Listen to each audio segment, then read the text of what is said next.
Hey, have you ever wondered how you can become a business coach without a degree? You know what? I've done it, and I'm going to go through and we'll talk about it for the next few minutes. When we can live life on our terms, on a holistic level, taking into account not just our business lives, but also our health, all of our relationships, from friends, family, partners, the world changes.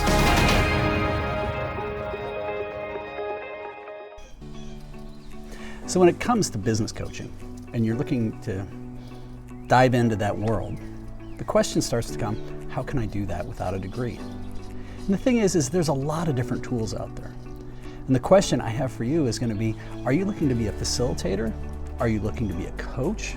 Are you looking to be an advisor? What is it you're looking to do? So I like to look at the idea of facilitation is a way that it's basically taking a specific process that you can get certified in and learn, and actually use that process to meet with, a lot of times, with leadership teams or different organizations and facilitate a conversation. When it comes to facilitation, this is the kind of thing where you are not actually often coaching people. It's more of just getting in front of the room, challenging, but guiding the conversation to a specific designated outcome. You don't know the specific mechanics of the outcome, but we do know where we're driving towards. Now, there's a variety of different tools out there that allow you to do this. And a lot of times you can spend some pretty good money. You spend 20 to 50 to 100 grand to get these different certifications. There's a variety of different tools. There's Scaling Up, there's Pinnacle, there's Advantage, and different tools from Patrick Lencioni. There's something called EOS. There's a variety of these different tools. I have a couple of these certifications and I've done them. And it can be powerful, and it can be really helpful because it gives people a common language on where you're working and how you're building from there. But the reality is that it gives you some tools. It's kind of like a franchise. It gives you some tools, gets you started, and that can help. Now, the other way that you can get into doing this is you can get into doing this if you have the experience. Do you have some long-term chops? Have you been in a business? Have you been through the ringer? And here's one of the big questions I would ask. This to me is the true question of an entrepreneur.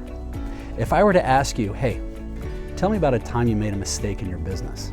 Tell me about a time that things went poorly. If you immediately go to, I don't want to say I'm embarrassed. I'm going to say you're probably more of a corporate person. If you're more of like, oh my God, dude, let me tell you at this time. It was a total train wreck, absolute shit show, lost my ass, da da da da da da da da. And this is what I learned, and this is what I could have done better. That to me, sorry for the plane, is very indicative of a true entrepreneur. And it's the entrepreneurs that a lot of times make great business coaches for the small and mid-sized businesses. Sometimes it's the people who are in the corporate environment. Those are the people that a lot of times you may need more of a degree. But if you can get a different certification, that's going to help you define who you're talking to and who you want to get in front of. So when it talks about the idea, do I need a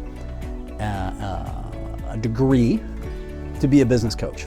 No, you don't. But you do have to have some chops somewhere along the line.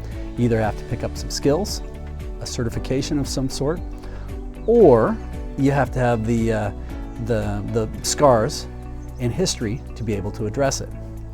But when this starts, and if you're looking at getting into the business, great, that's wonderful. So much need for it out there. But as you start to get into it, it's going to help you if you can define who is it you're trying to go after. I really, really encourage people to visualize what would amazing look like for your life, and where do you want to be in, say, a year? What is the type of work you want to be doing, and who do you want to be working with? So if you visualize that you're working with big companies, great.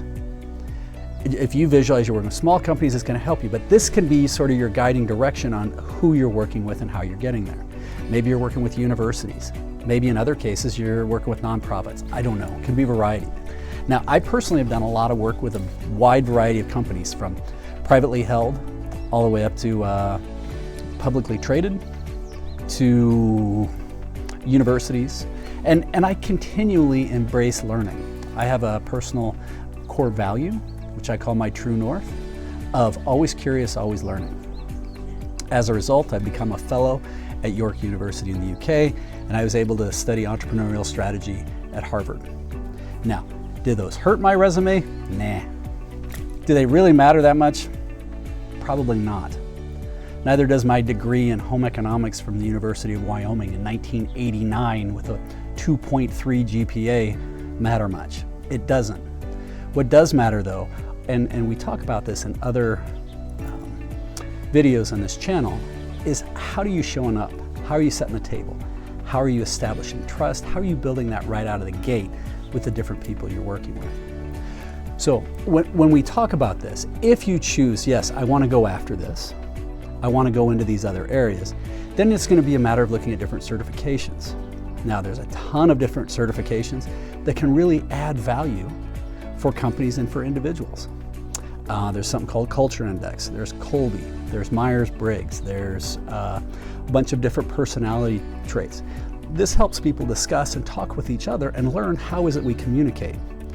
There are different tools out there for managing your cash flow, profit first. There's delegation tools, there's processes tools, there's a gazillion different types of things. And all of these are tools that allow you in different ways to be a consultant and work with people. What they range in is all over the place. Now, one of the things that I offer, that I've created because I found real value, is how is it as we have these facilitators are working with people, how is it they transition to becoming more of a coach, from a coach even to an advisor? And to do that, you need to be able to address the whole person. Where we are with COVID, people got clobbered. And people the mental health in this country is frightening. But nobody really wants to talk about the whole person. We seem to have this bizarre idea that there's a separation between business and life. And that isn't the case anymore. Work-life integration or work-life balance is bunk. It doesn't exist. But a healthy work-life integration is possible. So if you start to have some of the tools that you can actually help people in your business area, your business environment, and you'd really like to dive in to figure out how can I address the whole person? How's this person doing with their sleep? Or how's this person doing with their personal relationships, their health? How are they looking at things on a holistic level? Well, that's where Life on Your Terms can help. So if you were to, you can check it out. We have a certification program. It's only a couple grand. I think it's $3,000. Is at lifeon-yourterms.com. And tell you what, there's a tool in there called the balance wheel. And in the balance wheel, you can go in, it takes about 7 minutes, but it'll give you an immediate assessment of where you are. I have a huge philosophy that with every organization, individual, entity, leadership team, we go through one of 4 phases. And it starts when we do that assessment. But once we've done the assessment, we need to stabilize, visualize, strategize, and execute. How is it that we can help people go through that process? So when you're looking at a whole person, the Life on Your Terms program works for leadership teams, entire organizations, and even individuals, where we can help them define where is it they're starting from. Because the reality is, I can tell you how to do visualization or strategy till I'm blue in the face, and it could be brilliant. But if you're worried about time to scratch your nose and you can't stabilize, you can't breathe, it's going to go in one ear and out the other. So as we start figuring these things out, you start A, figuring out what type of work do I want to do. Then B, start to explore what are the options out there to help people solve this. And the easiest way to do that, by the way, think about if you were in their shoes, how would they solve it? And go try and Google and see what comes up. Then once you start doing that and you want to start going deeper and you really want to transition to being a coach, you've established the relationship and trust. What you can do then is start to really dig in and use some tools to look at them as the primary asset.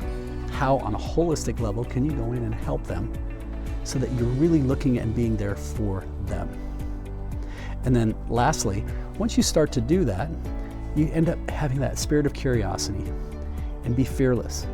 Be present for them, but be fearless. If you see that they're walking into a buzzsaw and they're starting to get nervous, it's too bad, it's unfortunate, but it's your job to go in and say, hey, this is what I'm seeing.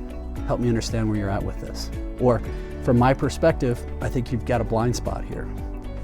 It's when you start doing that, you're going to start to create that trust and relationships. It's going to allow you to go much, much deeper.